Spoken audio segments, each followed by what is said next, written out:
C'est une excellente façon de débuter le week-end. Jean-François Demers, bienvenue. Bienvenue à ce plat extraordinaire. Et une patate ou c'est un rognon? Non, c'est une patate, ça. T'as essayé de m'en passer une! C'est une patate? Une patate, oui. Un rognon? Non, merci. C'est vraiment super. Avec le morgon. Ça allait avec ça? Ben, goûte. Ben, goûte le Ben morgon. là, moi, Ça, faut pas goûter. le rognon, j'y ai goûté, là. C'est assez.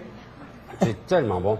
Ben, lui, peut-être, là. Mais, parce qu'il te manquait du vin en bas, je pense. Ça devait être pour ça. Les rognons, Ça- j'avoue que la sauce est absolument superbe. Et on sent qu'effectivement, les échalotes qui sont grillées dedans, ils sont, c'est enveloppant. J'ai C'est pas dit que très, ça avait très pas bon. bon goût. Tu sais, ça a bon goût, mais c'est vraiment la texture, mon Pour problème. une fois que tu as cuisiné quelque chose, tu peux dire que c'est bon.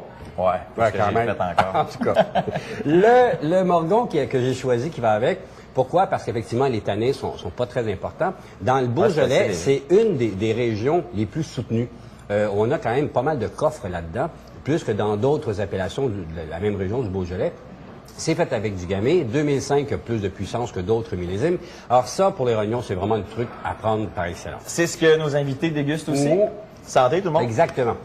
Alors, passons à quelque chose d'absolument superbe. Je me suis encore fait plaisir cette semaine. Et c'est des Italiens. Ouais. Il y a quelque chose de quand même assez formidable ce week-end, à partir de ce soir, le 13, 14, 15. Tu me parles du Salon des vins de Québec? Ben oui, c'est sûr. Pour une première, hein? Ben oui, c'est une première, Ouais. puis tout le monde est là. Il y a beaucoup de vignerons, il y a des exposants. Ça va être gros. À la limite, c'est au Palais des Congrès. Ils vont avoir beaucoup plus de monde que ce qu'ils pouvaient imaginer. Tout le monde est descendu. On a vu débouler des vignerons toute la semaine à Montréal. Ah ouais? Qui ont tiré à Québec, à tiré à Montréal. Il y a eu des dégustations partout. Et on sent vraiment l'engouement. Et il y a eu des Alors, trains qui étaient... dis-moi, toi, tu pars à quelle heure? Non, mais je vais y aller dimanche. Moi, je vais aller faire un tour dimanche. C'est un incontournable. Il faut vraiment aller voir ce truc-là. Et parmi les producteurs, il y a plusieurs producteurs de vins italiens qui sont là. Ce que je te sers... Tu sais, on connaît le Piémont, Toscane, c'est quand même des régions absolument extraordinaires. Ça, c'est Cerego, c'est quand même une maison qui fait des vins extraordinaires, une maison réputée. Ils font des vins plus ou moins chers. C'est Massy. Massy, c'est toujours fiable, c'est 17 $. Il y a une belle étoffe dans ce vin. J'adore les Italiens, honnêtement. J'ai un petit faible à la base, là, mais c'est très bien pour 17 $. Pour 17 $, c'est un très beau style. On sait effectivement que généralement, c'est fait avec du Sangiovese. Eh bien, dans tout ce qu'on a ici, il y a à peu près rien qui est fait avec beaucoup de Sangiovese. Il y en a peut-être ici et là, comme celui-là, c'est du Corvina et du Sangiovese. Ensuite, on va vers des assemblages Syrah, Cabernet Sauvignon, des trucs qu'on trouve plus à Bordeaux, avec un petit peu, ou Nebbiolo, dans le cas, par exemple, du Barolo qui est là. Et tu vas voir la différence, parce qu'on va y arriver au Fontara Fredda. Je vais te faire goûter le Heron. Ça, c'est un très bel assemblage. Est-ce qu'il y a déjà du Shiraz dans celui-là? Il y a un petit peu de Syrah là-dedans, il y a un petit peu de Cabernet, il y a tout ça. Sauf que ce qui se passe, c'est qu'on a justement cette haute couture, et pour 20 $. Regarde la profondeur, le sous-bois qu'on trouve là-dedans. Le fruit rouge est omniprésent, mais en bouche, la texture, les tanins sont bien passés, c'est élégant et c'est sûr que c'est corsé. Mais attention, c'est cette belle élégance qui dure et perdure longtemps. J'aime ça quand ça... Quand ça accroche un petit peu, oui. Bon, on va y aller dans 100% Nebbiolo. Je connais pas le Nebbiolo. Bon, ben c'est un cépage qu'on utilise pour faire les fameux Barolo. C'est le cépage pareil. Et pourtant, regarde, la couleur, elle n'est pas si foncée que ça. Et on a quelque chose qui a... Ben, tu me le diras, plus de coffre. Et je m'excuse d'enlever la bouteille parce que je vais m'en servir un tout petit peu. Voici.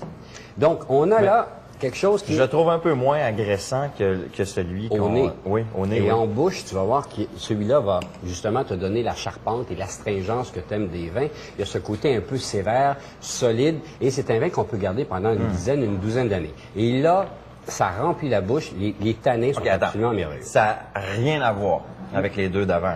Tout à fait. Rien à voir. On est typiquement italien, un cépage qu'on n'a pas l'habitude de voir et de revoir nulle part ailleurs en assemblage. Et en 100% Nebbiolo, dans un Barolo fait par Fontara Fredda, c'est une très vieille maison. Attention, là, on s'approche plus des 30 $, des vins un petit peu plus chers. Mais il y a un potentiel de garde. J'ai peut-être une poule de luxe, moi aussi. Mais tu vas pas faire la gazelle, par exemple. Et là, c'est là qu'on voit à quel point l'Italie nous propose toutes ces textures extraordinaires entre des vins savoureux, entre les vins traditionnels faits de Sangiovese. Ça remplit la bouche. Ça, c'est vraiment sensationnel. J'ai à peu Il près y a- 3 gallons de salive dans la bouche après chaque gorgée. Si, par hasard, tu es vraiment une poule de luxe et tu cherches une job sensationnelle, je te présente quelque chose qui va te faire On va craquer. comme avoir besoin d'une job, là. Ouais, ben c'est ça. Je vais te trouver un stage intéressant. Alors, si on se réfère, par exemple, à l'Italie, alors, on a Florence, et en face de Florence, tu as tout ce qui est Toscane, et sur le bord, tu as Bolgheri. En haut, sur le bout de en haut, on a effectivement la Toscane et le Piémont. Ici, on se retrouve avec quoi? Avec les vins de Garra. Et elle est absolument magnifique. Oh, elle mon est Dieu. jeune, elle est belle, et elle est dans un des plus beaux vignobles du monde. Ça, c'est 28 $. C'est Qu'est-ce une que ça goûte? puissance. Ça, tout le bonheur. C'est ça que ça goûte, Ça le goûte bonheur. le rôti. Oui, bien, tout ce qui est grillé, la torréfaction, ça fait un beau passage dans le bois. C'est un merveilleux assemblage de Syrah, de How much? Cabernet. How much? Ça, 28 $, ça vaut la peine? Non, 45. La poule de louche, elle vient de se faire avoir. Non, mais encore. l'autre à 30, c'était quand même très bien. Jean-François Demers, merci infiniment. Bon salon des vins à Québec. Restez avec nous. Benoît sera de retour lundi.